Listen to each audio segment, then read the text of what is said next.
안녕하세요. 가미TV 성형꿀팁 성형외과 전문의 박건우 원장입니다. 코 성형에 대한 관심이 많으신 만큼 코 수술 재료에 대해서도 많이들 질문을 하시는데요. 그래서 이번 시간과 다음 시간에는 코 성형에 사용되는 재료에 대해서 정리해 보도록 하겠습니다. 우선 크게 구분을 해보면 코 성형의 재료는 인공 재료와 자가 조직으로 나누어 생각해 볼 수 있습니다. 최근 수술의 안정성을 고려하여 부작용이 거의 없는 자가 조직 코 성형을 원하시는 분들이 많이 생기셔서 이번 시간에는 우선 자가 조직 코 수술 재료들에 대해 상세히 알아보도록 할게요.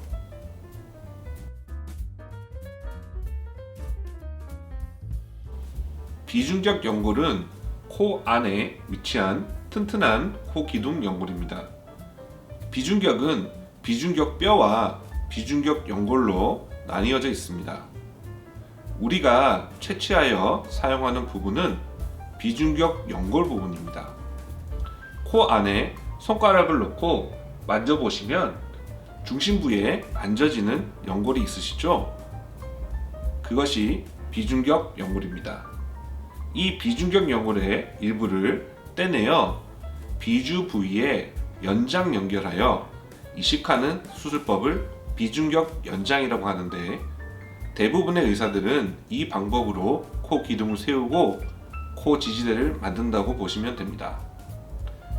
비중격 연골은 튼튼한 연골이어서 기둥 연골로 사용할 수 있는 큰 장점이 있지만, 코끝에 사용하면 피부가 얇은 사람들은 쉽게 비쳐 보이거나 딱딱하게 만져지는 단점이 있습니다.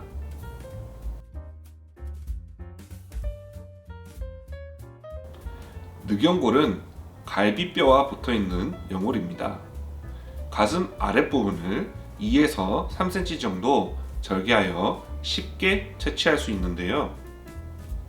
늑연골은 우리 몸에 갈비뼈가 여러 개이므로 채취할 수 있는 연골 양이 풍부하고 콧대에 사용할 수 있을 만큼 충분한 길이로 채취할 수 있다는 큰 장점이 있습니다.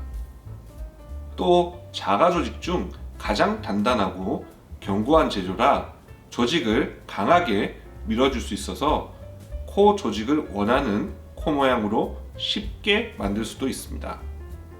예를 들어 코 연골이 미발달된 선천성 기형코, 염증으로 구축된 코, 여러 번 재수술로 흉터가 가득 찬 코, 흡연으로 연골 흡수가 예상되는 코 등등에 적극적으로 사용하실 수 있습니다.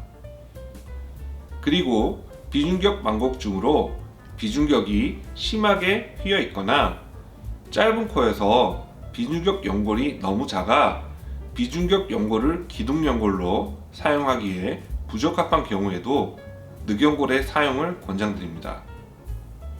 하지만 늑연골을 채취 후 채취 부위에 수술 흉터가 남을 수도 있고, 연골을 채취하는 시간이 추가로 필요해서 수술 시간이 길어질 수 있으며 수술 비용 또한 비싸지는 단점이 있습니다. 최근에는 사체에서 채취하여 거부 반응을 없애고 면역 처리한 기증 늑연골의 사용도 증가하고 있습니다. 기증 늑연골은 자가 늑연골의 장점을 많이 가지고 있어서 사용이 용이하지만 의사들마다 선호도의 차이가 있는 것이 사실입니다. 제 경우에는 기증 늑연골을 자가 늑연골과 구분하여 적절히 사용하고 있고, 기증 늑연골의 사용에 한계가 있다고 판단되는 환자에게서는 자가 늑연골을 직접 채취하여 사용하고 있습니다.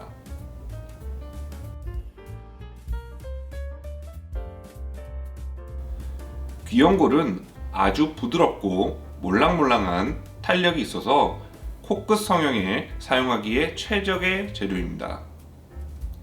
귀 변형을 최소화하기 위해 귓바퀴를 남기고 귀연골을 채취해 보면 한쪽 면은 볼록하고 한쪽 면은 오목한 커브 형태로 채취가 됩니다.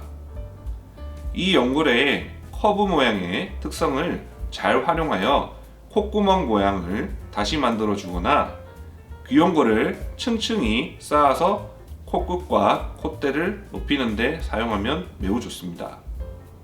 또한 콧대에 울퉁불퉁한 부분이 남아있으면 귀염고를 사용하여 매끄럽게 메울 수도 있는 장점이 있습니다.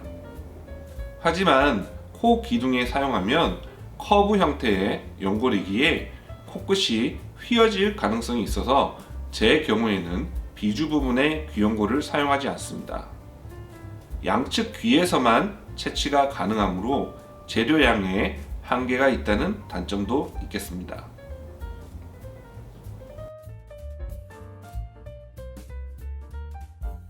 진피는 일반적으로 수술 흉터를 숨기기 위해서 엉덩이 골을 따라 4에서 5cm 정도를 절개하여 채취합니다.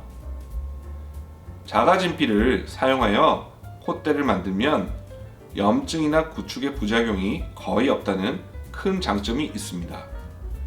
하지만 수술 직후 콧대의 부기가 6개월 이상 장기간 지속되며 개인에 따라 차이는 있지만 50% 이상 흡수되는 경우도 발생할 수 있다는 단점이 있습니다. 수술 직후에는 너무 높고 부자연스러워 걱정이고 나중에는 너무 낮아져서 걱정인 거죠.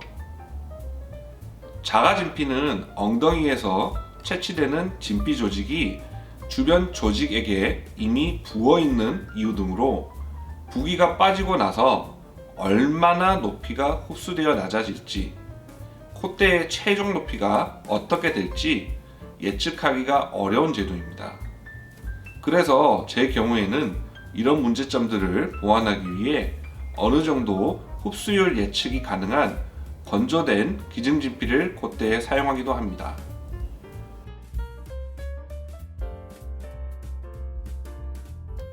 자가조직 코성형 재료의 사용을 콧대와 코끝으로 구분해보면 콧대를 2mm 이하로 조금만 높여도 된다면 귀염고를 최우선적으로 선택하여 사용하고 콧대를 그 이상으로 많이 높여야 한다면 자가늑연골이나 진피를 사용할 수 있습니다.